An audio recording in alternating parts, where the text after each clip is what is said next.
Adam, that gobbledygooker is out. You can feel it in the air. Getting a little chilly. It's almost sweater weather. It's fall time, and that means it's time to get listening for the holidays. But I got such a big death pile, and you know I hate listening. Well, you're going to have parties. You're going to have a lot to do. You need to kill that death pile because you need that holiday cash, that Christmas cash to buy those gifts. If there was only somebody that can help me out to do it faster. Man, we got a friend. We're going to hook you up. Cellhound, Adam. What does Cellhound do? Well, they're going to be your digital virtual assistants. They're going to list all that stuff for you. You send them the pictures, they do your eBay listings. But how much? It's going to cost me a lot of money, right? Man, the first 3 are going to be free. After that, it's so cheap that you'll think that Jimmy Cheapy Pants himself's doing it for you. Hey, what do I got to do to get into that on that? Man, go over to Cellhound, try the app, do the free listings, and then put in our code, DeathPiles, all capital letters, DeathPiles25. They'll give you 25% off whatever rate you decide to go with. Man, you got to know somebody over there because that's a good deal. Man, we might know the CEO. And, well, I heard you may get some good words with her. We really appreciate it because we know that her product is going to help you because Granny always said, you can't sell goods out of an empty wagon, and Cellhound is going to fill that wagon for you.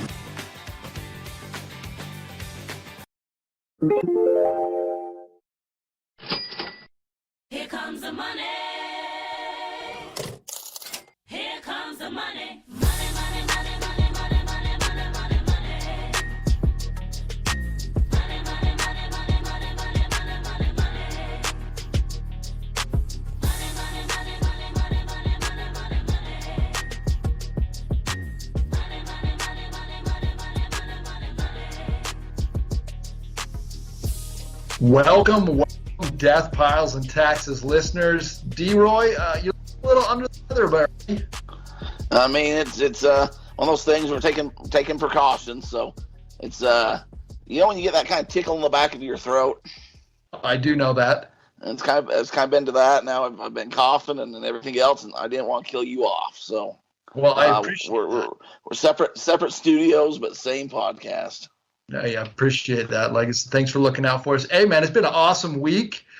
We had some snow. That's what happens where we live. Kids went sledding again. Chopped up. Oh, I thought that was your answer. You're not enjoying the snow. That's what I thought. Oh, okay. Yeah, no, you kind of lost. You chopped up there. No, for whatever reason, I'm not a big snow guy. Because I gotta drive, right? So when you're out driving in it. It hasn't been a really bad storm, but when you get the ice on the road, you get people that don't know what they're doing, and it's always that first or second storm where you have the idiot crash course, and then from then on it's usually pretty good. But the cold, the getting dark earlier, I'm not digging it. I don't like the getting dark earlier. So, D-Roy, we're getting closer to Christmas time. I mean, how are sales going for you? Do you feel like you're good? You got that wagon full? And it's really weird. I obviously could be listing more, but I actually got something in today. Let me grab it here for you and show you. But no, sales have been picking up with the eBay managed payment there. At first, it was kind of slow. I think pre-election, regardless of outcomes and all that, people are usually a little hesitant regardless. So hopefully post-election, either way, business starts to pick up. So, but these came in the mail today. You see what those are? Oh, I do know what those are. That's a special gift that we can't talk about, but those are good ones.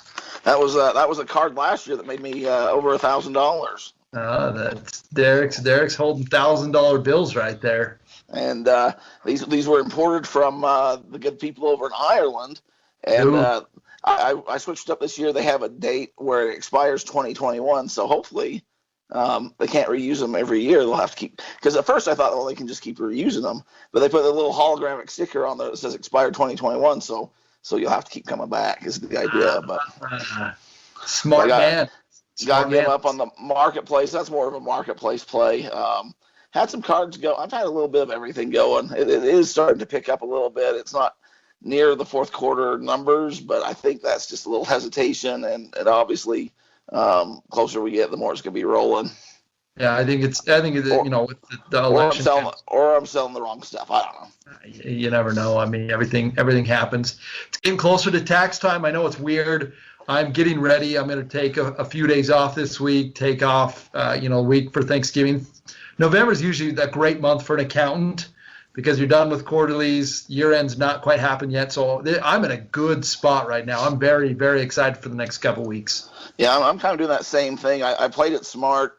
Usually I end up working through Thanksgiving. That's kind of when it gets busy. Traditionally, there's been the Black Friday, Cyber Monday, or whatever. But I'm taking off the 3 days of Thanksgiving week, so I'm actually going to have kind of 9 days there that hopefully I can devote to getting some stuff listed and selling.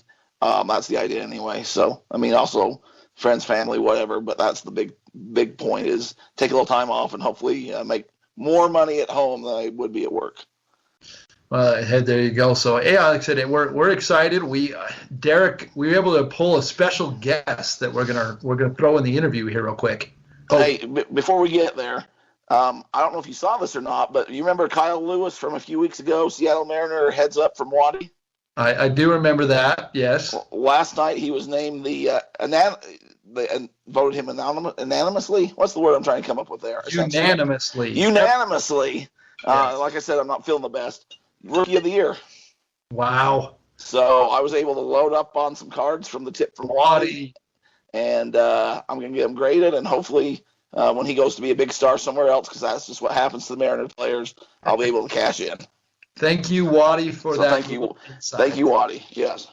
That's awesome. Thanks for doing But yeah, that. we have an awesome big interview, Adam. You lined it up. Why don't you tell everybody a little bit about Bill, and then we'll just roll over to it.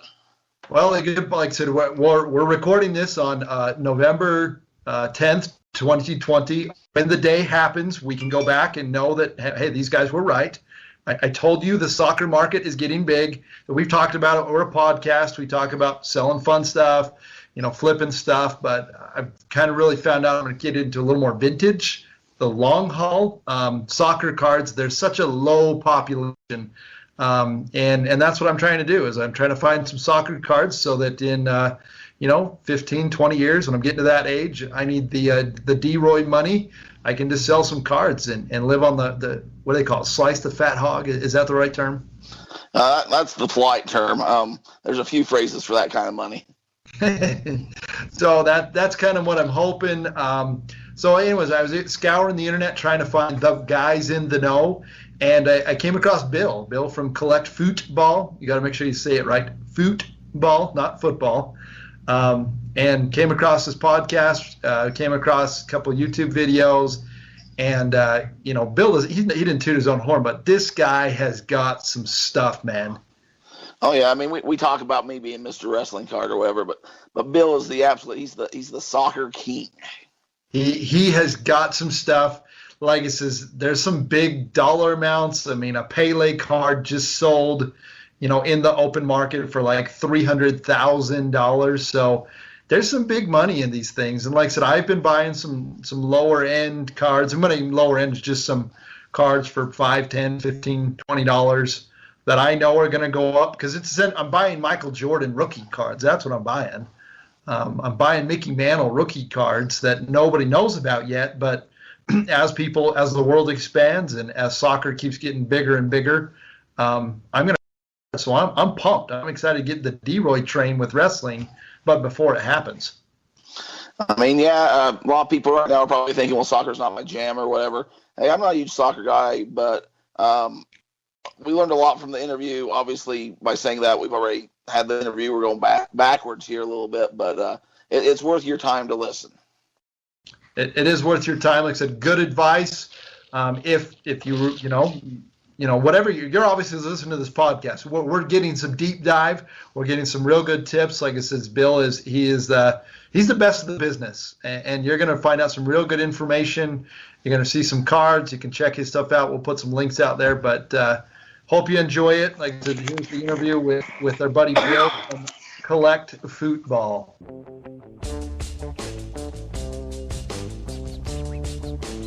Hey guys, it's D-Roy Everitt and Adam Beasley from the DeathPiles and Taxes podcast that you're listening to right now. Your favorite account. I know. It's the greatest thing in the whole world. A lot of you have been asking what you can do to help the podcast out, and seriously, all we want is a review. Yeah. Hopefully it's a 5-star review, but if not, be fair, at least a 4. We know you're listening. Like I said, we see the numbers. We're all over the world. Like I said, it's just we see it. We appreciate everyone listening. help us get a little higher up there, help us get more new Helps with listeners. the algorithms. People can help find us out, and it really does help. So if you can go to Apple, iTunes, that's where a lot of you are already listening, or wherever you're listening. Spotify, Apple, all of these different things. They're all out. Wherever you listen, give us a. You don't even have to write a review. Just give us 5 stars. If you want to give us a review, that's cool too. We appreciate it, and keep listening. Thanks for listening, guys. All right, welcome in Death Piles and Taxes. We're here. We've got a special guest, Mr. Futbol himself, Bill McCarthy. How you doing, Bill? Doing well. Thanks for having me, guys. Yeah, this is like our first international, Adam. We went big time now. Bill, you just said you were on with somebody in Belgium. What the heck are you doing over there, man? Yeah, there's a YouTube show talking about vintage soccer cards, and he wanted to interview me, so we started talking, and we didn't stop for a long time. Well, that's good to know. It's saying everyone knows the Death Piles and Taxes. Like I said, we talk about buying stuff, flipping stuff, accounting. I've been going down the soccer card rabbit hole, and I was deep diving, and I came across Bill in this deep dark hole of the internet, and I haven't stopped listening to Collect Futbol. Oh, appreciate it. Yeah, listen to me talk. That's gotta be boring after a while. This monotone voice. Derek knows a lot about football. He is a football man, not an Oilers fan, right, Derek? Well, yeah, I don't know, Bill, if you've ever heard the Hank Williams Jr. song, but there's a line where he says, how's he say it? I'm a Oilers fan, not a soccer man. Is that what it goes, Adam? That's the way it goes. Soccer fan. We'll throw it in there. So I know nothing about it. I do know it's the world's largest sport. I know it's like extremely popular everywhere. I've tried going to a few of our games around here. We have the MSL, MLS, whatever it is, and I was there for like the hot dogs and the drink, and you can just chill and watch things. But I don't get it, which is fine. I mean, I understand. I'm not one of those people that thinks it's like not a sport or whatever. They run around, they're athletes. I get it. Adam's getting into the card aspect of it. Probably smart. Probably something I should jump on. I should probably figure it out. But from what he was showing me, you've already beat us to the punch anyway. So, that's where I'm at. Yeah, but it's still early. You can still get onto this. It's going to be a long ride, and it's probably a pretty good space to get into at the moment. So that's Derek's the one that's pushed me onto it. I mean, Derek is eBay champion of wrestling cards. Okay. He knows more about wrestling cards. He sells more wrestling cards than anyone else. Really specialized in getting cards graded. And Derek, overall, we've had some pretty good sales, but just fill Bill in. What kind of sales are you pulling on these cards, Derek? It varies just like anything else, but I've had some graded cards. You're talking like, I don't know if you're familiar with wrestling at all or care at all. It might be as boring to you as soccer is to me. It makes sense. I get it. And grown men in their spandex rolling around. It's kind of no judgment. Thing. But what we're into, right? That's right. But I've had like Dwayne The Rock Johnson. I'm sure you're familiar with The Rock. Sure. I've sold a few of his rookie cards. I had them graded, and it turned out I had 3 of his PSA 10s. I think there's 5 total population. Wow. This is back when I was first into it. So I sold those for $250 a card, and I thought I'd slaughtered the fat hog, Sure. What are they going for now? Yeah, exactly. Now they're about $3,000 to $4,000. So, but those things are still out there. You can find them. It ranges anywhere, from obviously grading and conditions, a huge variance in who the card is, but $20 to $100 a card isn't too uncommon for a lot of the more common cards. Okay. Go ahead. Sorry, one of the fun things is on our 100th episode, we've done it. We had another buddy that he sold. It was a Hulk Hogan, but he sold it for like $1,900 live on the air. Oh, wow.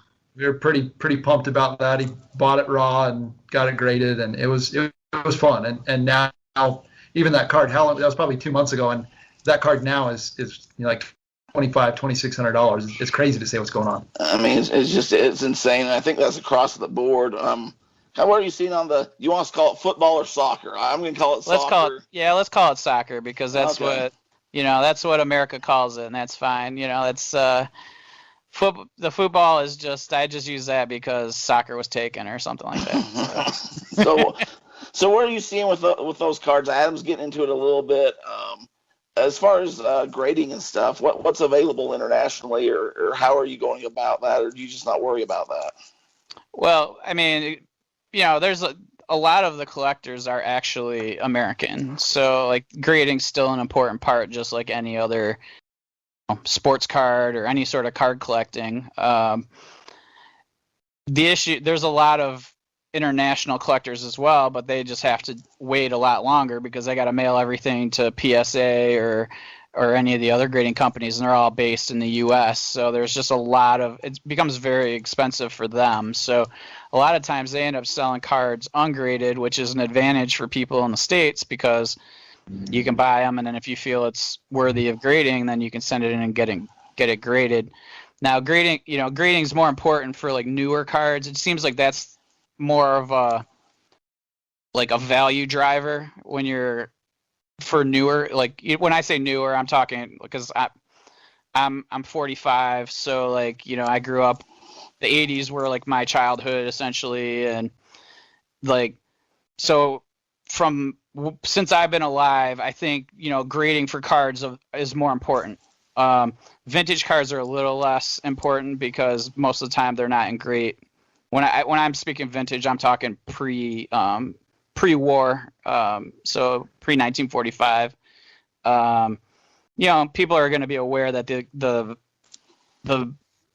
condition of the cards oftentimes aren't good. So yeah, I mean it's important, but it's the U.S. collectors that are driving the grading. And so, I mean, as long as people want it, I guess you keep getting stuff graded because it's making stuff worth a lot more than if they weren't graded, Yeah, to make that money. So, Bill, Yeah. how did you get into the collection? Because, I mean, I've looked up, like I said, I've done my deep diving. Like I was saying, you can find out more things about somebody on the internet than you probably should. You know a lot about the game. I mean, I've looked at your website. In fact, that's how I found you. I bought some cards from you. You've got some cards listed on your site, Collect Futbol, that have got several digits in them, correct? I do, yes. A lot of those are just like, hey, look what I have. I know you're not going to pay this much kind of pricing. And it's just something that I want to at least show that if somebody really wants to make a solid offer on something, they can do that. But yeah, I have some cards listed at 50 grand. So it's they're not, most of them I would argue are worth substantially less than that, but some of them are worth, in the 5 digits for sure. So because I mean the things you have, like nobody else really has them. I mean that's why the value is, and that's what Derek's got some really cool Michael Jordan stuff that nobody else has. So sure, if somebody's gonna pay you 50 grand, good on you, Bill. Yeah, we'll see what happens. I just started the website a few months ago. It's the whole hobby kind of went crazy, especially soccer. And in August, it just went it was just incredible. Everything just shot up in value by an incredible percentage. And like cards that I looked up in February that I could sell on eBay for $50 total, it was a box of cards I bought from 2014, and then in August I sold them for $1,000. So like that's nice. Yeah, it's just crazy though. Like nothing. It's all artificial, right? Like there's nothing that's driving something to go that much up in value when it was players that haven't really played that much. So there's no event that drove that. It was just like some crazy bubble or something. But soccer as a whole, like I mean, there's just so many more people getting involved. They're just becoming more aware of it. Soccer in general has grown. I mean, the fact that the U.S. actually has a league that's sticking around for the first time, that's impressive. And as they do that, it's just going to build more and more fans. And I mean, the amount of like just using the PSA grading as an example, PSA like they've graded 60,000 soccer cards, and like, you know, you look at any of the major 4 sports, it's like in the millions. Yeah. So just the amount of cards that have been graded in soccer is so low that once people start you know what I mean? Like, there's just going to be like this huge, at some point it's going to blow up, like, and it's just it's going to start happening. But as for, did you ask me how I got into cards? Was that part of the question? But I like what you just said. No, well, it does, but I like what you just said, because you said there's not a lot of volume out there. There's not a lot of inventory. So that's why I'm getting into it. Like it says, Yeah. Derek is there with his wrestling cards. Like I said, that's where I'm at, is he has cards that nobody else does. And people want to get into it. And that's where soccer is going. I kind of saw that writing on the wall. I mean, soccer is getting bigger. I mean, don't get me, like, I don't watch it. I don't really know that much about it. And that's what I'm trying to educate myself. And I kind of told you, I mean, my strategy is just like, I mean, vintage is always going to sell. Like, I bought a whole bunch of cards of guys that I don't know. They break their leg next week. They do nothing. Exactly. Same thing with like NBA cards. Like, it's crazy what the value is doing. But I'm like, okay, I know who Pele is. So I'm sure he's going to be big. Well, so I bought a couple of his cards. Yeah, I mean, that's smart. And there's just so many, like when you think about it, like if you look at Luka cards, and how many of those are graded already? I think somebody had mentioned there's like 13,000 Luka rookies graded and like that's more than like most any soccer card has ever been produced of one soccer card. Like if you look at it, like, I mean, especially in vintage, there might only be 50 of that card available. Like, you got to think some of these cards were made in like Portugal, a poor country with not a lot of a lot of population. So how many of them did they really make? And it's just so to be able to even find one regardless of condition. I mean, and as demand starts going up, you're getting in now before when there's only 60,000 cards graded. Imagine when there's 1 million and how many people are involved in soccer. How are they gonna find any of these old cards? Because they're gonna already be in collectors' hands. So what's the only way to acquire those? You have to pay higher prices. And that $50,000 swing for the fences that all I might get it by then. Well, I mean, yeah, you're the only one that has it, right? So it comes down to supply and demand. Enough demand, you got the only supply. So they're gonna have to come. They're gonna have to come to Bill to eat. Yep, exactly. So now, like I said, Bill, I mean, you told me you used to be an accountant. Yes. and then you gave up the dream job of being a number cruncher. I mean, auditing There's too many women knocking down the door, Adam. You know how that goes. I'm like, ladies, please, a break. You get the lifestyle of an accountant. My wife is way out of my league, but she saw that I was a nerd and I made money, so she had to have it. But how did you get in? Like, I know you said you got out of that and you opened a card shop. Like, that's a big jump, man. Well, it was kind of I had already opened it after, while I was an auditor, and I had a business partner, so he ran it. And then once we got established, that's kind of when I, hopped in and started doing it full time.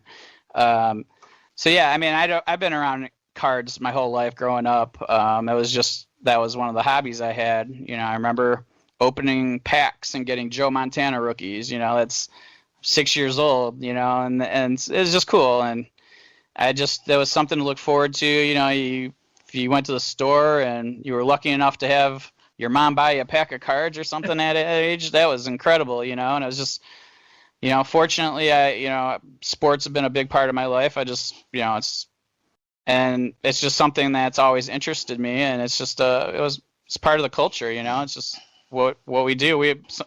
Americans, and the collecting culture is just where it's ingrained in us pretty much, and so it's just kind of been that way. And then open up that shop, and I kind of regret opening it up in my 20s. That was probably a bad decision, but you live, learn, and I learned a lot of lessons from that. I mean, we had it open for 10 years, and Then the 2008, 2009, the market just kind of tanked, and people didn't have the discretionary income. And I figured rather than selling stuff to pay rent and pay other stuff, just close it down, take the inventory, and deal with it later on in life. And that's kind of what happened. So where are you? Was your store in Michigan? Is that where you're at? Yeah, I'm just outside of Detroit. Yep, and my store was just outside of Detroit. Yep, also. Mm-hmm. So does that mean, like, in that area, does that mean like you're a hardcore Piston, Lions, Michigan Wolverine, or what does that mean? Well, no, I'm definitely a Lions guy. I had season tickets for like 20 years with the Lions. Oh, thank you. Yeah, it's an illness. It's actually, it's just, I don't know why we keep going. Like year 15 to year 20 of my season tickets, I'm like, why am I giving this franchise money? I just don't get it. And finally, after 20 years, that was the magic number, Barry Sanders' number, and I said, we're done. And so yeah, it's you're there, and our boy Scott Mitchell. I mean, he's right up the road from us. Oh okay. Yeah. Hey man, he had some good years after they signed him for Miami. It was just a matter of, those were probably the best years of my lifetime, actually. For the Lions. Yeah. So you got the Lions there. What else? The Red Wings. Are you a Michigan guy? Michigan State. I went to Michigan State, so yeah, I'm definitely the non-Wolverine guy here. But yeah, you're the Spartacus. I am. Yep. Tom Izzo just got COVID today. Yep. I don't know if you saw that news. I did. That's devastating news, huh? Yeah, we saw that. Mateen Cleaves throwing out my old Michigan State type, random info that used to be good before the internet. Sure. That's actually part of that's actually part of an answer to one of your questions. So, the Michigan State part. So how do you is this your day-to-day? Is this your side hustle? How does Bill make enough money to live? Yeah, so this is definitely just a side hustle. Like after I closed the shop, I've just kind of been doing it on the side.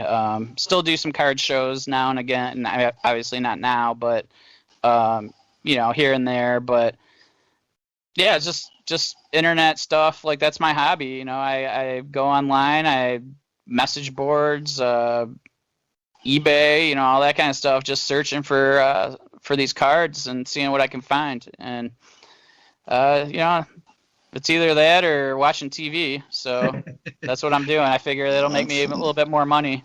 At least you're making some money at it. What do you think the future is with the international sales? That's kind of where I'm more interested in, I guess, is we know in America, like you were saying earlier, PSA, we got the grading system. It's starting to roll a little bit. There's some money there. I was surprised when you said most of your sales are coming from inside the States. Internationally, do you think there's a big window there for collecting cards and stuff where we kind of grew up with it? Or, where's it going, I guess? Is there a market out there? Yeah, there definitely is. Like the biggest soccer collecting podcast is two guys from Ireland. Like they have the most downloads, I guess. And, they've talked about how they're starting to see more and more people that they know, and they're making more sales even in Ireland, for cards. And it's starting, what kind of happened was, all these Americans wanted these cards that are in Europe because that's where, they were printed. Yep. And then all of a sudden they see, oh, wow, I can make some money selling these. So then they become aware of that, and then they kind of get involved, and they go looking for it because they know they can sell it to Americans for more money. And then all of a sudden, it just kind of starts building on itself, and then the locals start being interested in it more, and because they see other people looking for it, and it just becomes that kind of hype train. And here we have, more collectors in Europe, and so that's kind of what the process is. And that's going to be a long-term thing. So I think most of the things that you buy need to be long-term holds. Unless it's something that, like maybe a player, passes and there's news about them or something, or whatever it is. Like those are something that drives the value jump. But yeah, I mean, That's right there's there. definitely room for growth in Europe, no question. You just hit on it. Like I said, that's my mantra is death is going to happen to all of us. So we can embrace it and realize, hey, when somebody dies, their stuff goes up. I mean, Yeah. I know it sounds morbid, but that's just the reality. And you're gonna have to pay taxes too. So that's kind There of you the go. mantra of our show. Yeah, so that's and it's a temporary bump. It's not like so it's something that you either sell sell it then, or you're just going to be waiting for the demand to go up for the price to go back up. And that's kind of what my strategy was as I found out about it, because this card, like I said, really the cards have in general have really gone up. Perfect. There we go. Back on it. So, yeah, like I said, I was saying it before we kind of got interrupted there. I said I'm just buying cards for the World Cup. I mean, I figure I went down a list and said, here's the top 50 guys. I know nothing about. I know who Pele is. That's it. And I just went in and figured I'll find the best of all these countries. And I don't know. I found this guy named Roger Milla. He's like the greatest player in Cameroon history. I figured, hey, one day somebody's going to want this card. I think I paid $6 for it. Oh, nice. Yeah, I mean that's the kind of the things that you look into and find. Okay, where's an untapped location and that sort of thing. Like at some point, there's going to be demand for that, and it's just a matter of how long you got to wait, right? So. That's what I'm hoping for. I'm hoping to get that Derek. He's got a lot of passive income now. He did all the work. He found the soccer cards, and now he's just reaping the benefits of it.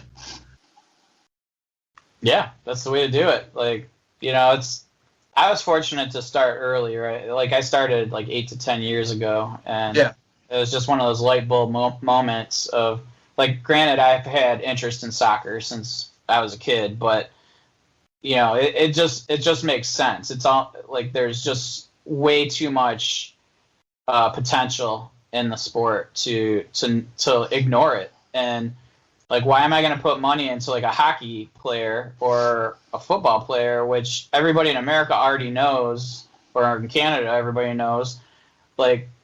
Let's get something where we can get the American dollar that's going to be, where that's going to be headed, that people have no idea who it is yet, but it's obviously the next big sport. How long that takes, I don't know, but it's grown a lot in 20 years. So I don't see it just stopping where it is right now. So it just seems like a real obvious play to me. And then what you're doing is smart. Or just go look up for the top 50 players of all time or something like that. And you can just go search those players, buy them, buy the $5 ones. It doesn't matter. Just if it's money you don't need, if you're not going to flip, buy those, throw them in a pile, ignore them. And 10 years down the road, go look at eBay and you're going to be pretty happy with what you have at that point. And entertained at the same time. So sure. We'll get two more things. Derek, tell them about your ultimate wrestling with your Hulk Hogan stuff. What was your ultimate best thing that you did so far? My ultimate best thing that I did with Hulk Hogan? Yes, with your Hulk Hogan cards. Well, I sold Hulk Hogan a card of himself. Is that what you're talking about? Is that what you? Yes. Okay, I didn't know where you're going with that one. I'm sorry. Yeah. So I don't think we've shared it on the podcast, but it was pretty cool. I had an order come in from it was his manager, but it was to the Hogan Beach shop. He has like a store down in Florida. And I looked into it, and the buyer on the PayPal receipt was Hulk Hogan. Oh, that's cool. Like a PSA 9 or something like that, one of his earlier cards. But stuff like that. I'm sure you've had the same thing where maybe not sold to somebody themselves, but I'm sure you've dealt with where you get celebrities or a lot of other sports people are also collectors. Kind of grew up the same time frame that we were. They're sports collectors as well. And I'm sure in the Detroit area, you've probably seen some local celebrities or things like that come through your shop and online as well. Sure. Yeah. Actually, I sold cards to Keith Olbermann.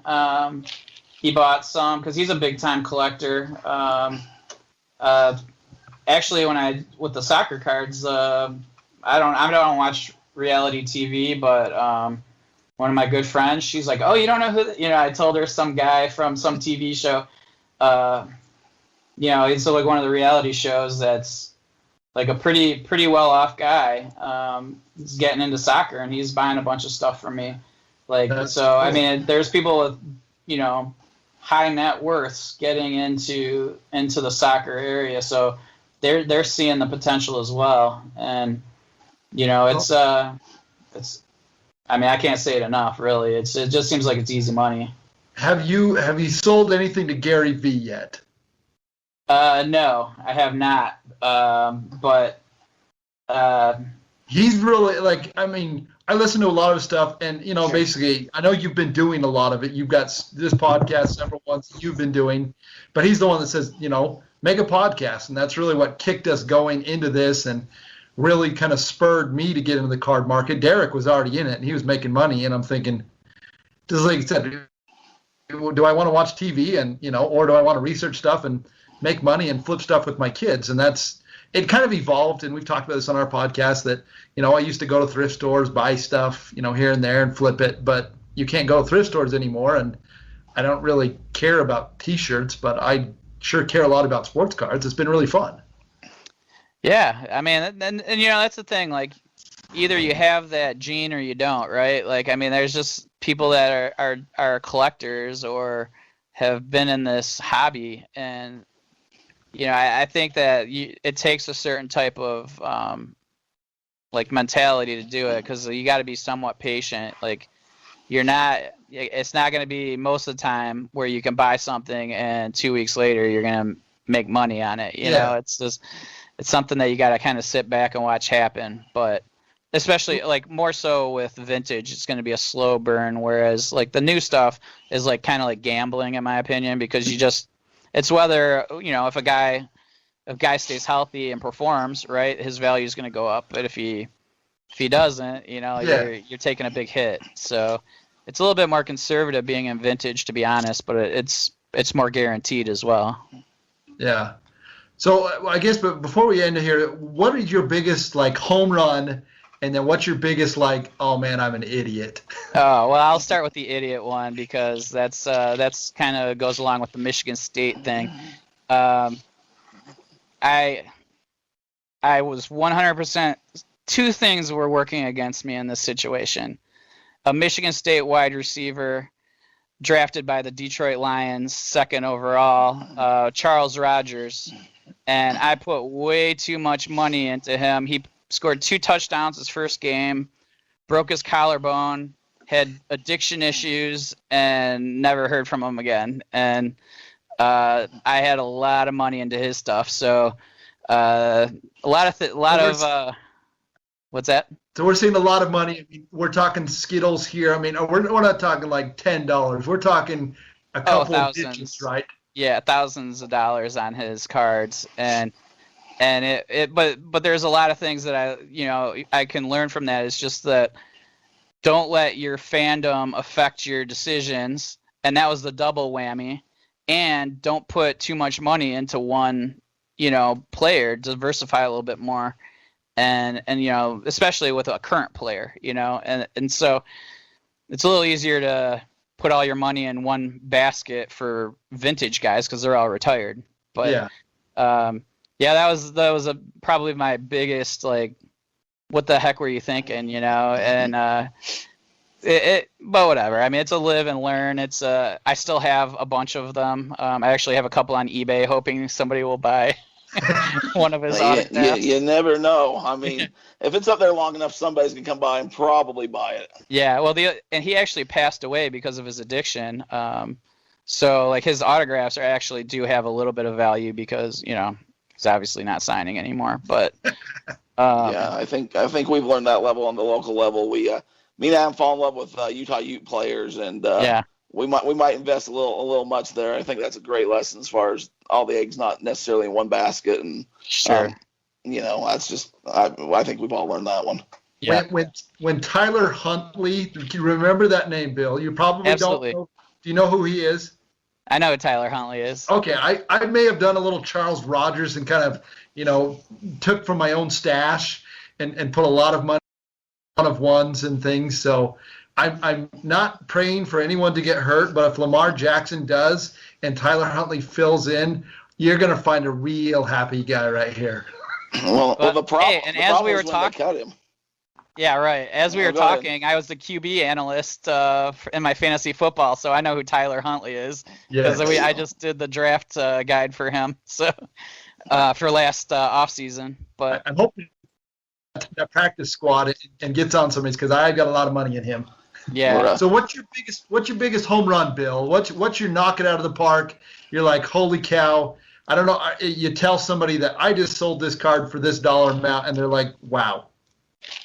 That's hard to say because most of my like really big home runs I still haven't sold. Like it just these vintage soccer cards. I mean, there's like so many cards that I paid $50 for that I know like I can get, thousands for. And it's just so it's pretty crazy when I look at this briefcase I have with these cards and just that alone, that's me getting into vintage soccer is the home run. Like honestly, like every one of those cards. I mean, there's cards I bought.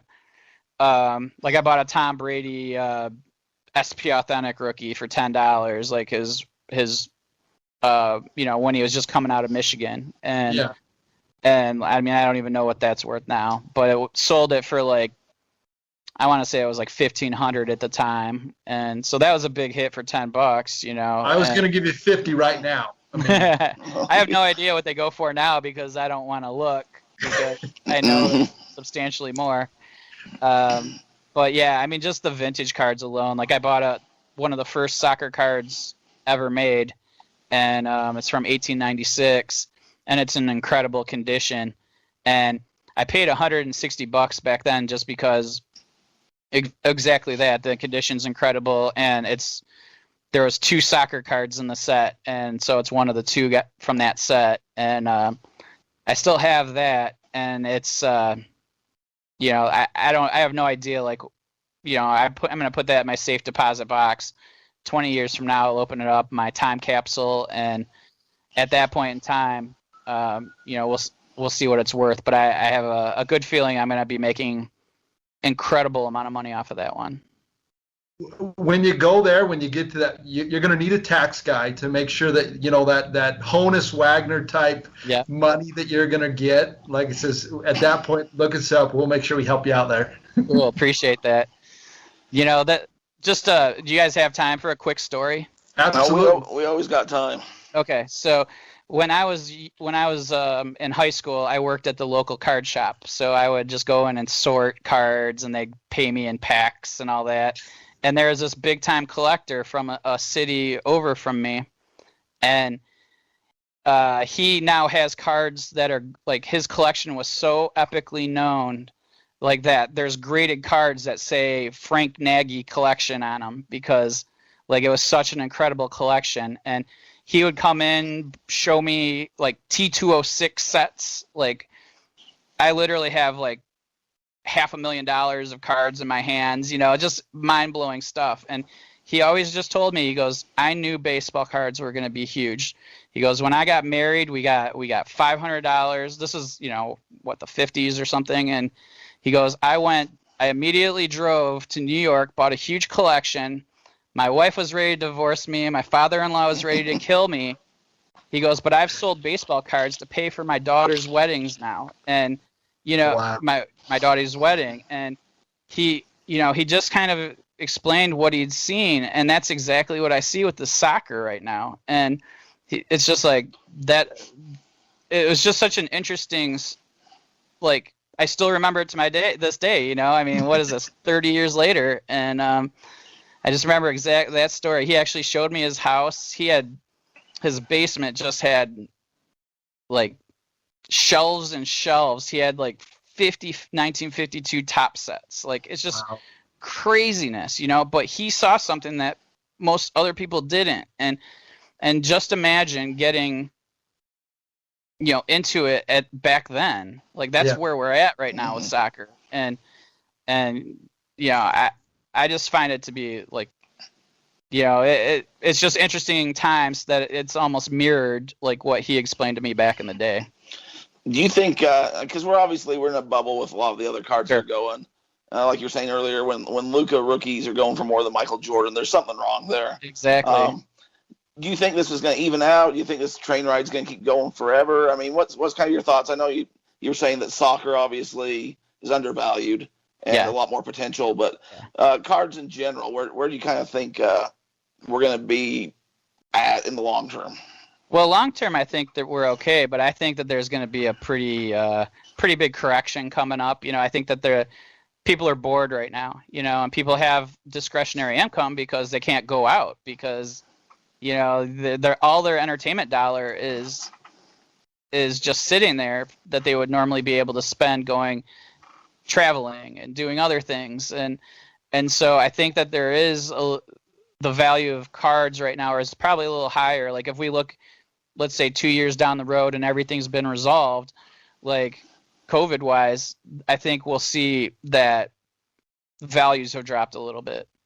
And that's just in a general, card, all cards, all sports. But like if you pick the right ones, like I think wrestling's a fantastic one because especially in the 80s, like how many cards did they really produce back then? Like it can't be a ton. And yeah, it's kind of like the soccer, not many.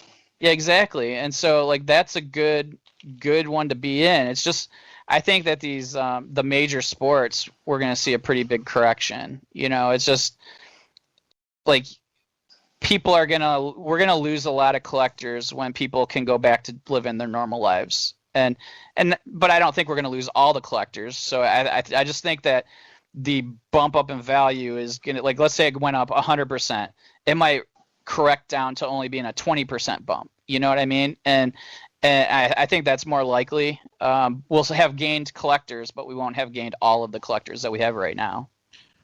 And for us, like I said, it's entertaining, but it's fun, and it's just like you said, it's gambling. Like we are all gambling. Sure. We're putting money in the stock market, quote unquote. I mean, and it's a lot more entertaining. I've got money in Robinhood. I mean, Derek's a fascinating guy. Like I said, I've been able to work with a lot of startup companies. He's didn't do any formal after high school education, but he knows more about eBay than a lot of people. He's made a lot of money. Sure. I got to teach my own accounting entrepreneur class at our local university, and Derek came in and he got to guest speak. And there's kids that are ready to graduate. The quote unquote I'm smart, I have a degree, that are looking at him like, oh my gosh, this guy knows what he's talking about. So my only day of college, I was the teacher. Is that what, professor, whatever you want to use it? That's perfect. But that shows you, right? Like, I mean, a formal education is great, like if you're going to use it. And there's a lot of other ways to educate yourself, and there's a lot more effective ways of educating yourself. Yeah. Like I learned so much more after I got out of college that first year of my job than I learned all of my education. You know what I mean? Yeah. It's just one of those things that sometimes just experiencing, oftentimes, experiencing it, you're going to learn and figure out what works for you better. Well, awesome, Bill. Like I said, for those of you who don't know, or we're getting here, we'll put a link on our thing. It's Collect Futbol with a foodie, like the actual football. Where else, Bill? Because you're a fantasy football guy. Let's not get all into that. My team's like 3-6 right now. I'm having a horrible season. I won last year. That was my claim to fame. Adam doesn't want to hear about it, but besides that, you got podcasts, you got YouTube channels all over the place. Where can our people find you? Yeah. First off, thank you so much for having me, guys. This was fun. I love talking shop, so this was pretty cool. And thanks for inviting me. Collect Futbol. You just go to the YouTube, search Collect Futbol, Futbol, and my YouTube page should pop up. You can find me on Instagram under the same name, Twitter, same name. That's pretty much it. You can find links there. And feel free to shoot me any questions. I love answering the questions. This is truly a passion of mine. And, if you want to say I'm an idiot, that's cool too. I take all criticism. So. Well, you're going to answer my question, because I did the same thing with football cards. I figure, and I'm going to, reveal my strategy. I'm pulling it back. As soon as the draft happened, I just bought Jordan Loves, I bought Justin Herberts, I bought Tua, and I bought Joe Burrow, and I even bought some Jalen Hurts. Like, I didn't know anything where they're going to build up, but I figured quarterbacks are where all the money is. So that's what I did. Tell me is that a good move, bad news? What do you think? So you did this after the draft? As soon as I knew before the draft, I was buying cards, but then as soon as the draft happens, I was buying, even the college cards, because obviously the NFL cards hadn't come out. But I mean, I was buying Justin Herbert's, and I feel really good about that right now. Sure. I think that's a great idea. I mean, it's like every year there's quarterbacks that we don't know when they're getting drafted, right? Like Daniel Jones, everybody thought he was going to get drafted later than he did, and he actually performed pretty well as a rookie, and you probably could have flipped his stuff for a profit there. So I think that's a great idea, especially, and even now buying some of those backup quarterbacks, that right now is a good time because they haven't played yet, and people are probably a little disappointed. You can buy some Loves and what's the kid from in Indy, Jacob Eason, and different guys like that. I think that those are pretty decent buys right now, and it's just sit and wait and see what happens. Well, I appreciate it, Bill. I'll throw out one more. Our guy here locally, it's kind of both our team. Zach Wilson, I'm just throwing it out there. He could be big. I mean, there's a lot of people drinking the blue Kool-Aid here, especially Derek. He's almost on board. I see him drinking out of the out of the Utes. Hot tip: if you want to throw some money away, wait for the XFL card to come out or something. But I'm not buying that one. I'll look into that. I honestly don't. I've not paid much attention this year to college football. It's but I will definitely check them out, and I'll let you guys know who's right. There we go. I mean, it's always the backup quarterback's always the most popular guy on the team anyway. Always. Right? That's every town that's the case. Yeah. Well, I appreciate it, Bill. And I don't know, I mean, do you know our mantra? Do you know what the two things in life are certain? Death and taxes? Death piles and taxes. Oh, damn. Sorry, guys. Hey, thanks, Bill. Appreciate it. Yeah, thanks, guys.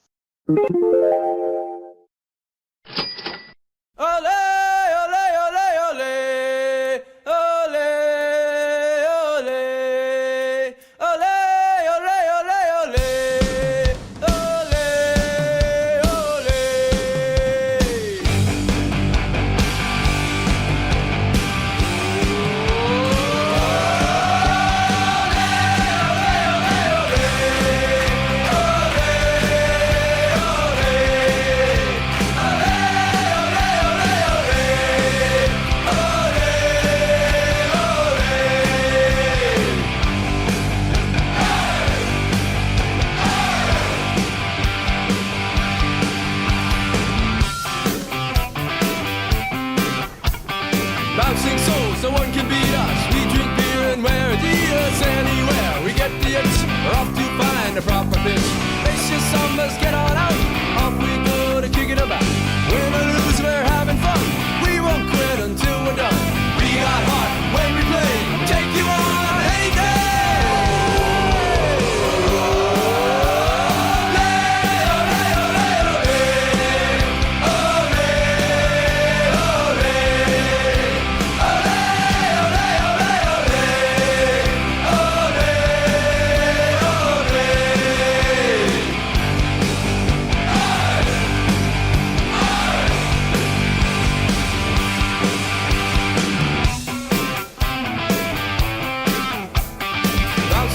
No one can beat us. We drink beer and wear Adidas anywhere. We get the itch. We're off to find a proper pitch. Lace your summers, get on out.